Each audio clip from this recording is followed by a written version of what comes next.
안녕하십니까, 정재윤입니다. 전날 뉴욕 증시는 하락세로 좀 마무리가 됐습니다. 다우 지수가 1%가 살짝 넘게 하락으로 좀 마무리가 됐고요. S&P 500 지수와 나스닥 시장은 0.79%, 0.82% 하락으로 좀 마무리가 됐습니다. 필라델피아 반도체 지수는 1.24% 하락을 보이면서 좀 마무리가 됐고요. 한국의 야간 선물 시장이 조금 낙폭이 컸습니다. 0.68% 하락으로 좀 마무리가 됐는데, 이에 따라 뭐 한국 시장도 개파락 출발을 좀 하지 않을까, 이렇게 좀 예상을 하고 있습니다. 우선 좀 차트를 좀 봐야 될 것 같은데요. 우선 미국 시장을 좀 보게 되면 나스닥 시장 같은 경우는 장중에 1.6% 이상 하락을 했었어요. 그러다가 아래 꼬리를 좀 달아주는 그런 모습들이 좀 나왔었고, 21선을 좀 지지를 해주는 그런 모습들이 좀 나왔는데, 여기에서 이제 21선이 좀 지지가 되느냐, 좀 더 밀어주느냐, 이 부분들이 좀 남아있는 것 같고요. 여전히 나스닥 시장 같은 경우는 상당히 좀 강한 그런 모습들이 좀 나타나고 있는데, 조정을 좀 받을 필요성이 좀 있지 않나라고 좀 보여집니다. 너무 큰 폭으로 좀 상승을 해주는 그런 모습들을 좀 보였었기 때문에, 일단 나스닥 시장은 차익 매물이 일부 좀 나오고 있다라는 부분들, 그리고 S&P 500 지수 같은 경우도 마찬가지예요. 21선을 좀 지지를 해주는 그런 모습들을 좀 보이면서 어느 정도 박스권에서 좀 진행되는 그런 모습들이 좀 나와주고 있고요. 다우 지수 같은 경우는 계속적으로 좀 변동성이 조금 크게 나타나고 있는 그런 부분들이에요. 상당히 좀 견조한 그런 모습들을 좀 보여주고 있는데, 이 고점 자리대를 넘어서기가 좀 다소 조금 힘든 그런 모습들을 좀 보여주고 있는 그런 상황들입니다. 다우지수는 21선을 이탈해주는 그런 모습들을 좀 보였었고, 다시 61선 부근의 지지력을 테스트를 좀 해보는 그런 부분들이 아닌가라고 좀 보여집니다. 결국 이 금리 인상에 대한 부분들 때문에 차익 매물이 좀 출회되는 그런 모습들이 좀 나오는 게 아닌가라고 좀 보여집니다. 어제 민간 고용 같은 경우도 서프라이즈를 좀 기록을 했어요. 그러면서 여전히 미국 경기에 대한 부분들이 강하다라는 부분들이 좀 나오고 있는 그런 상황들이고요. 거기에다가 일단 기술주들이 좀 상당히 좀 견조한 그런 모습들을 좀 보여주고 있는 그런 상황들이에요. 그렇기 때문에 상당히 좀 지수도 밀리지 않는 그런 모습들이고, 마찬가지로 한국 시장과 마찬가지로 차별화된 그런 모습들이 좀 보여지고 있는 그런 상황들입니다.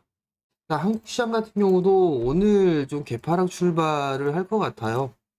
우선 좀 봐야 될 부분들이 6월 달 접어들면서 외국인 쪽의 수급이 악화되는 그런 모습들이 좀 보였습니다. 외국인들의 좀 수급이 악화되는 그런 모습들이 좀 보였었고요. 현물에서도 매도세가 좀 나와주는 그런 모습들이고, 거기다 더 특이한 부분들은 선물로 일단 대량 매수와 매도가 좀 반복적으로 진행되는 그런 모습들이에요.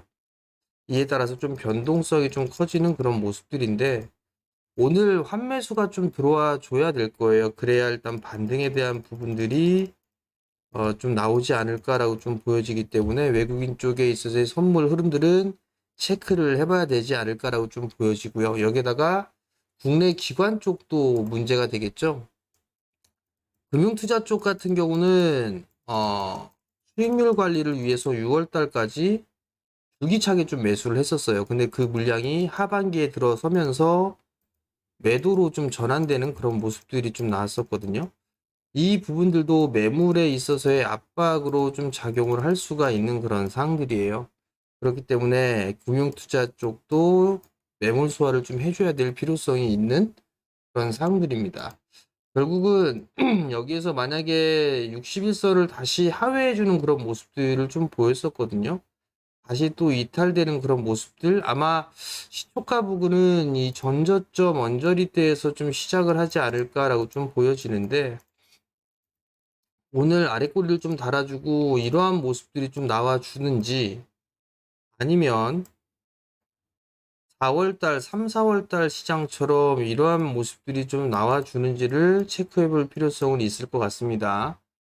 여기에서 만약에 요 부분들처럼 보여지게 된다라면 이렇게 이중바닥형의 모습을 좀 보여줄 것 같고, 그렇지가 않다라면 121선 언저리 때까지 2500대 포인트 초반 정도 때까지는 열어놓고 좀 봐야 되지 않을까, 그렇게 좀 보여집니다. 나스닥 시장 같은 경우 변동성이 좀 더, 아니, 나스닥이 아니라 코스닥 시장 같은 경우도 변동성이 좀 더 크게 나올 수가 있는 그런 상황들인데, 어제 21선을 깨는 그런 모습들이 좀 나왔어요.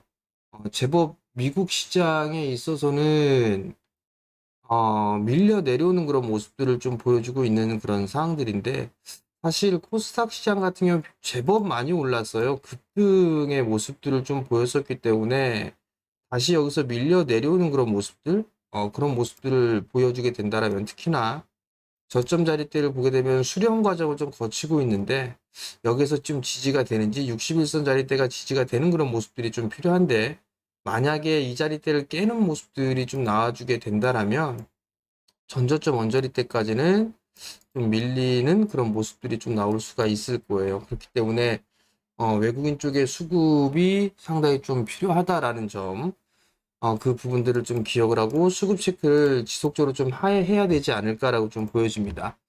오늘 일단 봐야 될 부분들이 삼성전자의 실적 발표가 예정되어 있죠.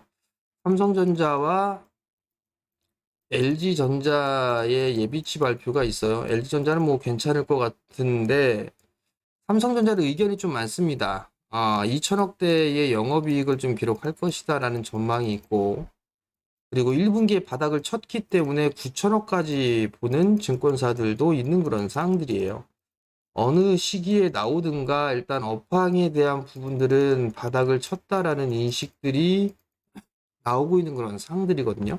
그러면 만약에 이 업황이 바닥을 쳤다라는 그런 부분들인데, 보통 삼성전자 같은 실적 발표를 하고 난 이후에 조정을 좀 받는 그런 모습들을 좀 보였었어요. 근데 이번에도 그럴까? 요건 좀 봐야 될 것 같고, 외국인 쪽의 수급은 계속적으로 좀 매수를 해주는 그런 모습들이 좀 보였었거든요. 계속적으로 좀 매수를 해주는, 다른 종목군들은 팔아도 삼성전자는 좀 매수를 해주는 그런 모습들을 좀 보였는데, 오늘 여기에서 좀 더 밀려 내려올지, 만약에 밀리게 된다라면 7만 원을 한번 깨는 그런 모습들이 좀 나올 수도 있을 거예요. 조정을 받는다라면. 그럼 지수도 밀려 내려오는 그런 모습들을 좀 보여지겠죠. 그렇게 된다라면 조금 더 조정을 받을 수가 있기 때문에 매수 타이밍을 좀 늦춘다라고 좀 보시면 좋을 것 같습니다. 결국은 지수는 전저점을 이탈해 주는 그런 모습들이 나오게 된다라면 변동성은 좀 커질 수밖에 없는 그런 상황들이에요. 그렇기 때문에 지금 방어적인 역할을 할 수 있는 섹터들을 좀 보는 게 좋지 않을까. 일단은 물론 삼성전자가 HBM 쪽에 있어서의 투자를 하고 내년에 이익을 내년도에 이익을 기여할 것이다라는 그런 부분들이 있는데, 이미 좀 발주를 했다라는 그런 얘기들도 있죠. 근데 이 부분들에 있어서도 실적에 대한 기대감으로 이미 올라가 있는 그런 상황들이기 때문에 조정을 좀 기다릴 필요성은 좀 있는 그런 상황들이고요. 결국은 방어적인 부분들을 좀 보게 된다라면, 뭐 어제 강했던 그런 부분들을 보게 되면 자동차 쪽이 좀 강했죠. 자동차 쪽이 강했으니까 여기서 순환매 부분들을 좀 볼 수가 있을 것 같고요. 그리고 실적이 좀 괜찮은 방산 쪽이라든가 아니면 바이오 쪽이 좀 제법 못 올랐어요. 바이오 쪽이라든가 인터넷. 어제 시장이 밀려 내려오는 흐름들이 나오면서도 카카오와 네이버 같은 경우는 상승을 해주는 그런 모습들을 좀 보였거든요. 그러면 낙폭과 대형 종목군들이 좀 반등이 나올 수가 있다라는 그런 부분들이에요. 그렇기 때문에 지금 방어적인 역할을 할 수 있는 그런 업종군들이나 섹터들을 좀 보는 게 좋지 않을까. 그리고 뭐 엔터 쪽이라든가 뭐 이런 쪽이 좀 괜찮지 않을까라고 좀 보여집니다. 매수를 하는 그런 부분들에 있어서는 한 번에 계속적으로 좀 말씀을 드리는 것처럼 한 번에 좀 매수를 하는 것보단 여러 번 분할로 매수 타이밍을 좀 잡아보는 게 좋을 것 같아요. 예를 들어서 어제 매수를 했다라고 한다라면 확인을 하고 밀려 내려오는 그런 모습들이 좀 보여주게 된다라면 여기에서 뭐 2차 매수를 한다든가, 여기에서 1차 매수를 했다라면 기다렸다가 요 부분에서 121선 부분에서 2차 매수를 하는 그런 전략을 좀 취하게 된다라면 오히려 좀 좋지 않을까라고 좀 판단이 됩니다. 한 번에 하루에 좀 매수를 하는 게 아니라 좀 여유를 가지고 느긋하게 좀 보는 전략이 좀 좋을 것 같고, 조정을 받았을 때는 일단 실적 시즌으로 좀 들어가기 때문에 실적, 즉 숫자가 찍히는 그런 종목군들 위주로 볼 필요성이 있다라는 점을 좀 기억을 하시면 좋을 것 같습니다. 최근에 좀 말씀을 드렸던 종목군들을 좀 보게 되면, 뭐 LG전자도 견조한 그런 모습들을 좀 보여주고 있어요. 안 빠졌습니다. LG전자 좀 밀리는 그런 모습들은 아닌 것 같고 오히려 더 올라갔었죠. 그리고 어제 말씀드렸던 PNT도 뭐 나쁘진 않은 그런 모습들이고 실적 숫자가 찍히는 그런 부분들이기 때문에 여전히 좀 관심을 가지고 좀 봐도 좋다라는 점, 그 부분들을 좀 말씀을 드리도록 하겠고요. 토오로긴더 같은 경우도 어제 안 밀렸죠? 오히려 올라가는 그런 모습들을 좀 보였죠? 이러한 종목군들이 오히려 좀 더 좋지 않을까, 그렇게 좀 말씀을 드릴 테니까 지속적으로 좀 관심을 가질 필요성은 있다, 이렇게 좀 말씀을 드리도록 하겠습니다. 자, 매일 이렇게 영상을 올려드리고 있습니다. 투자 전략이라든가 관심 종목 여러분들께 말씀을 좀 드리고 있으니까 구독 신청 부탁드리고요. 영상을 보시면 좋아요도 한번 눌러주시면 감사하겠습니다. 자, 오늘도 성공 투자하시고요. 저는 다음 주 월요일 날 다시 찾아뵙도록 하겠습니다. 마치겠습니다.